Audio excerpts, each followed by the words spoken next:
Hallelujah, praise the Lord. ஆண்டவராகிய இயேசு கிறிஸ்து நாமத்தினாலே உங்களை வாழ்த்துகிறேன்.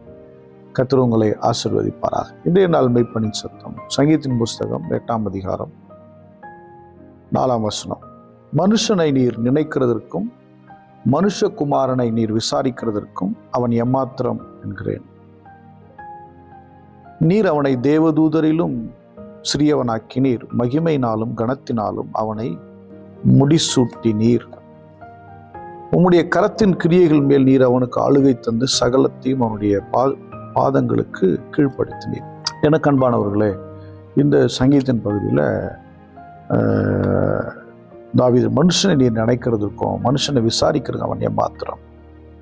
பாருங்க, பரலோகத்தின் தேவனானவர் தம்முடைய ஜனங்களை, தம்மால் உருவாக்கப்பட்ட ஜனங்களை அவர் விசாரிக்கிறார், நினைக்கிறார். அவன் எம்மாத்திரம் அப்படின்னு சொல்றாரு. அவர் தேவன், நாம் மனிதர்கள். அவர் நம்முடைய பாவங்களை நீக்கும்படி தம்முடைய ஒரே பேரான குமாரனை அவர் அனுப்புகிறார். ஹல்லேலூயா. ஏன்னா மனிதனுடைய பாவத்தை நீக்கும்படி அவருடைய நினைவில் நாம் இருக்கிறோம். அவருடைய நினைவில் நாம் இருக்கிறோம். நாம் ஜெபிக்கிற ஜபங்களுக்கு அவர் பதில் தருகிறார். நாம் எத்தனையோ விஷயத்துக்காக நடக்க வேண்டியதுக்காக ஜெபம் பண்ணுறோம், நடந்துகிட்டு இருக்கிற விஷயத்துக்காக ஜெபம் பண்ணுறோம், நடந்தவைகளுக்காக சில காரியங்களை ஜெபம் பண்ணுறோம். இன்னும் தலைமுறைகளுக்காக ஜெபிக்கிறவங்களும் இருக்காங்க. அப்போ இதை எல்லாவற்றையும் அவர் கவனிக்கிறார். அதனால தான் அவர் சொல்றாரு, மனுஷனை நீர் நினைக்கிறதற்கும் அவனை விசாரிக்கிறதுக்கு அவன் எம்மாத்திரம். ஏன் அப்படி விசாரிக்கிறார்னா, பாருங்க, நீர் அவனை தேவதூதரிலும் சற்று சிறியவனாய். தேவதூதன் மகிமையா இருக்கிறான், மனுஷன் அந்த மகிமை இல்லாம இருக்கிறான். அவர் உருவாக்கும் போது தேவனை போல உருவாக்கினார். அவன் எப்படி ஆயிட்டான்னா தேவ மகிமை எழுதரா மாறிட்டான். தேவதூதன் சற்று, கொஞ்சம். அப்படிதான் அவனை என்ன பண்ணியிருக்கிறாரு, உருவாக்கியிருக்க மனிதன் உருவாக்கி அவனை மகிமையினாலும் கனத்தினாலும் முடிசூட்டி.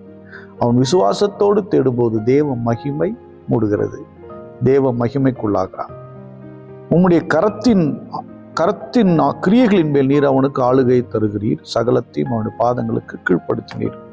நீங்க இதே வசனத்தை எபிரேயர்ல 2ஆம் அதிகாரம் 6-7 படிக்கலாம். ஒரு இடத்தில் ஒருவன் சாட்சியாக, மனுஷனை நீர் நினைக்கிறதற்கும் மனுஷகுமாரனை நீர் விசாரிக்கிறதற்கும் அவன் எம்மாத்திரம். அவனை தேவதூதரிலும் சற்று சிறியவனாக்கினீர், மகிமையினாலும் கனத்தினாலும் அவனுக்கு முடிசூட்டி உம்முடைய கரத்தின் கிரியைகள் மேல் அவனை அதிகாரியாக வைத்து சகலத்தையும் அவனுடைய பாதங்களுக்கு கீழ்ப்படுத்தினீர் என்று சொன்னான். சகலத்தையும் அவனுக்கு கீழ்ப்படுத்தினார் என்கிற விஷயத்தில் அவர் அவனுக்கு கீழ்ப்படுத்தாத பொருள் ஒன்றும் இல்லை.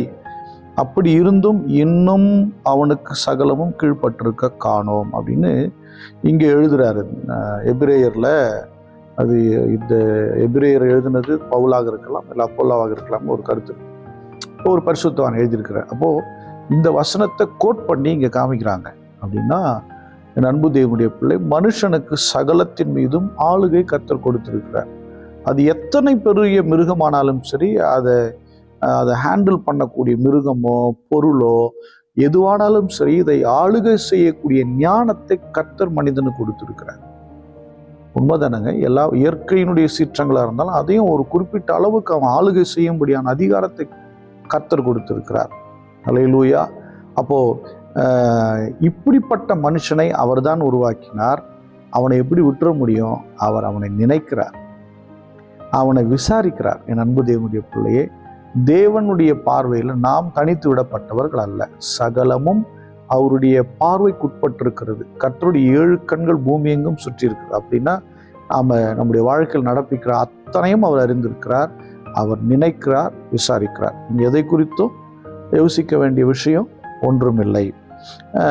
உம்முடைய கரத்தின் கிரியைகளின் மேல் நீர் ஆளுகை செய்கிறீர், சகலத்தை கீழ்ப்படி. அப்போ தேவனுடைய பிள்ளைகள் தேவனுக்குள் இருக்கும்போது சகலத்தையும் ஆளும்படி அதிகாரத்தை கொடுக்கிறார். ரட்சிக்கப்படாத ஒரு மனுஷன் பூமியில் இருக்கிறத ஆள்றான், ரட்சிக்கப்பட்டவன் பூமியில் இருக்கிறத ஆள்றான், அதன் மேல அதிகாரம் செலுத்துறான். ரட்சிக்கப்பட்டவன் கண்களில் பார்க்காத அசுத்த ஆவிகள் மீது, பொல்லாத துரைத்தனங்கள் மீது அந்தகாரத்தின் மீது அதிகாரம் செலுத்துகிறவனா இருக்கான். இந்த அதிகாரம் யாருக்கு கிடைக்கலன்னா ரட்சிக்கப்படாதவனு கிடைக்கல. ஆனால் ரட்சிக்கப்பட்டவனுக்கு இதன் மேல் அதிகாரம் கிடைக்கிறது. இயற்கைக்கு அப்பாற்பட்ட சக்திகள் மேல தேவன் அவர்களுக்கு அதிகாரம் கொடுக்கிறார். நம்ம எல்லாரும் ஸ்தோத்திரம் பண்ணுவோம். ஸ்தோத்திர ஆண்டவரே, அதிகாரங்களை தருகிறவரே, ஆளுகை தருகிறவரே, மனுஷனை நீர் நினைக்கிறவரே, அவனை விசாரிக்கிறவரே, கர்த்தாவே ஸ்தோத்திரம் ஸ்தோத்திரம் ஸ்தோத்திரம். அப்பா உமக்கு ஸ்தோத்திர ஆண்டவரே, உமக்கு ஸ்தோத்திரம். பார்க்கிற ஒவ்வொரு பிள்ளைகளை ஆசீர்வதிங்க. உம்முடைய கரம் கூட இருக்கட்டும். விசுவாசத்துல உம்முடைய பிள்ளைகள் பலன் அடையட்டும். ஆண்டவரே ஸ்தோத்திரம். ஆளுகை தருகிற தேவன் உம்முடைய பிள்ளைகளுக்கு ஆளுகை தருவீரா. உடைய கரத்தில் ஒப்பு கொடுத்து ஜெபிக்கிறேன். இயேசு கிறிஸ்துவின் நாமத்தினால் ஜெபிக்கிறேன், ஜீவனுள்ள நல்ல பிதாவே. ஆமென். God bless you. Bye bye.